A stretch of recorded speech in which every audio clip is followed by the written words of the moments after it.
खेसारी लाल की फरिश्ता फिल्म ने box office पे तहलका मचा के रखा है। चौथे दिन इस फिल्म ने कितने लाख रुपए की कमाई की, सारी बातें बताने वाले हैं।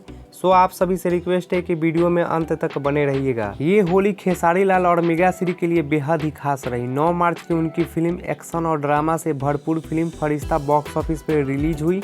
लाल बाबू पंडित के निर्देशन में बनी इस फिल्म ने ओपनिंग डे से ही बॉक्स ऑफिस पे तहलका मचा के रखा है। इस फिल्म में खेसारी लाल और मेगा श्री की खूबसूरत केमिस्ट्री लोगों के दिलों में उतर गई है। और इस फिल्म ने चौथे दिन बॉक्स ऑफिस पे कितना कलेक्शन किया, चलिए एक बार नजर डालते हैं। कमाई की बात करें तो फिल्म ने पहले दिन 9 से 10 लाख रुपए बटोर लिए थे। वही दूसरे दिन 10 से 11 लाख रुपए का कलेक्शन किया।